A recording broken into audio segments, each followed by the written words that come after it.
Okay, if I've done this correctly, you should be seeing this video where we're going to have a look at the brand new Score app and how to play it, how to use it.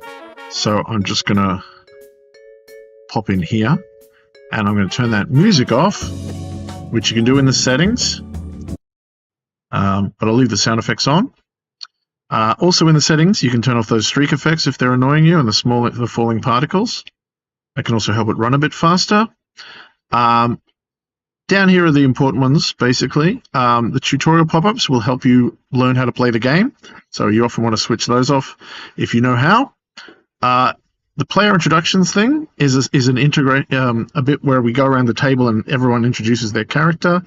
If you want to jump straight in and just play the game as fast as you possibly can, you want to turn that off as well. Finally, if you click on this, you can have you can do some things with your stored data that is stored locally, and that will make more sense once we come back over here. So we click on content options. This is where you can sort of change what kind of game you want to play. So if you click on this, you'll have the Back for More talents, which were in the first expansion. They're just as cool, they work just the same, but they're not always as easy to put into a story effectively. If you click on this, you can add your own custom talents, and you want them to be in there, and then you come down here and you say manage, and you can add new things here. You can go, all right, I want there to be a new talent, and I want it to be, let's say it's intimidation. It's cool, and and then you can write a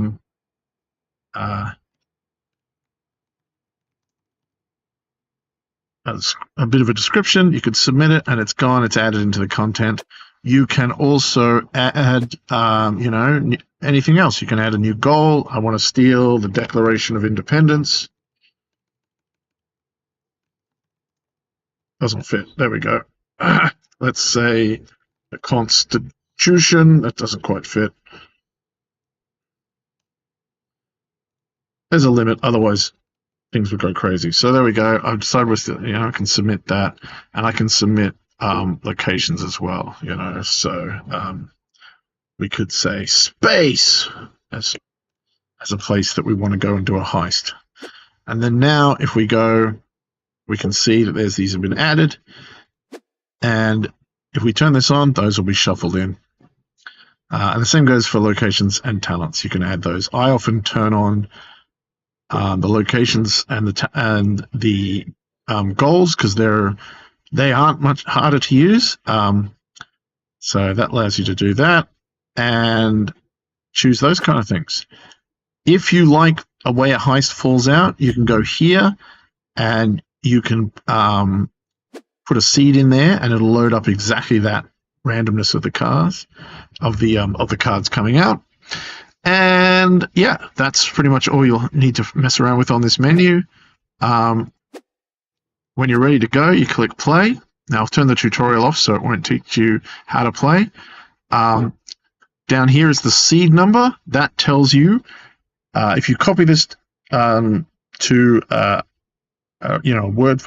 notepad or something, you can come back to exactly this game.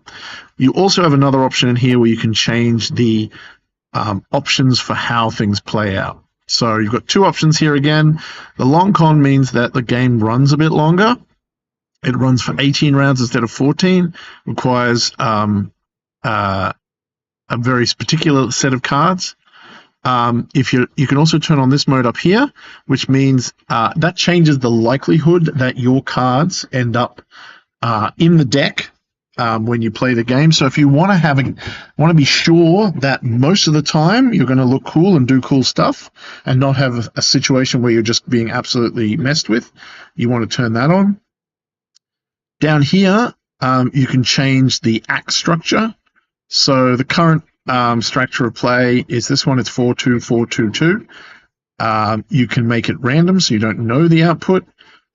You can change to all sorts of different options of how you want to going from.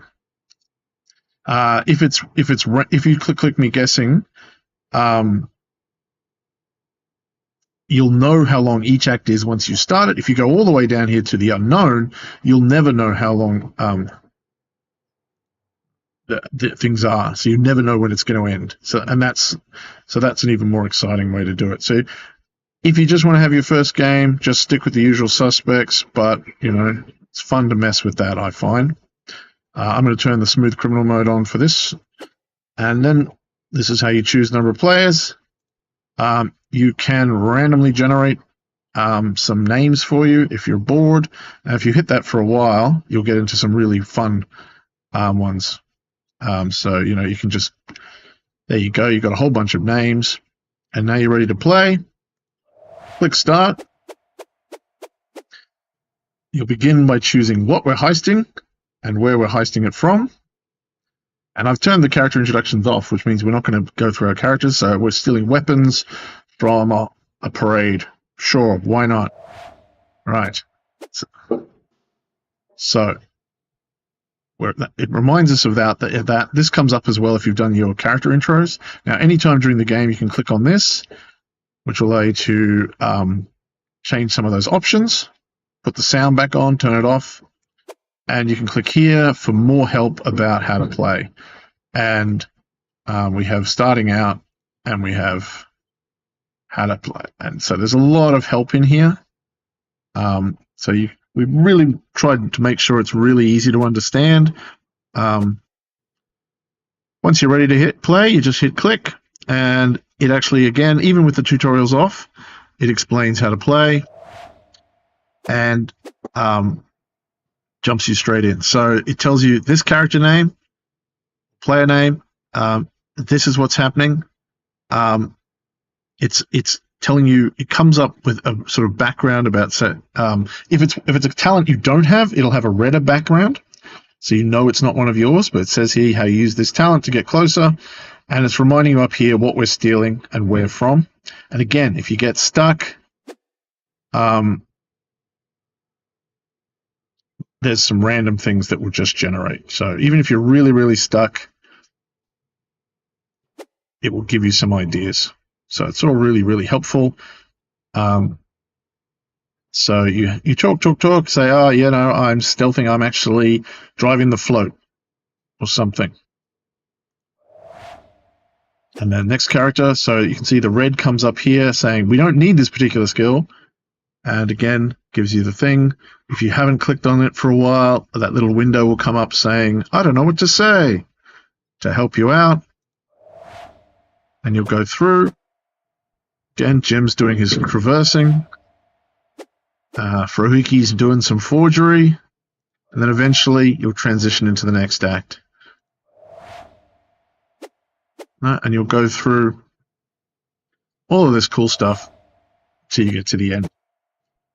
Want to restart? Just come back here. You can go all the way back. Come back to the top. And yeah, very, very simple. And as I say, we've got all that help information, how to play, and those little prompts if you're really stuck.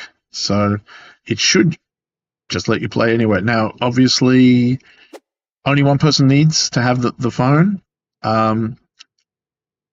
And you just put in up here how many people you want.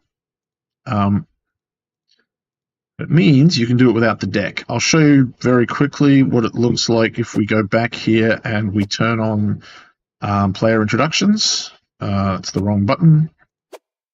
So we're going to show the player introductions. That means when we play the game, hey, we're going to have a solo game this time. Oh, let's do a 3-player game. There we go. The Hamburglar, Mac the Knife, and Zip Line. Right, here we go. We're stealing diamonds from a prison. And here we go. And so it pops up and says, hey, the Hamburglar, here's your skills. So you can say, all right, I'm good at technician, gear, fast talk, and forgery. This job may call for sleight of hand. Time to recruit Zip Line. All right, here's Zip Line, master of sleight of hand. expert with disguise, good at close combat, intimidation. All right, so and that's that custom talent that we added earlier. But looks like this job will need guns, so I'm going to go get the next player, and then we bring them in. All right, and then when you're ready, begin heist, and then it's exactly like it was before. All right, so, and this is the unpredictable one, so we don't know when the act is going to end. So all sorts of options, but very straightforward. So you can get it in the Steam store, and hopefully you'll enjoy it and tell your friends and buy lots of copies. Thank you, everyone, and thanks, of course, to Dylan for doing an incredible job on the app. We have Android and we have Apple coming soon. Watch this space, and we'll get it onto your Apple devices ASAP.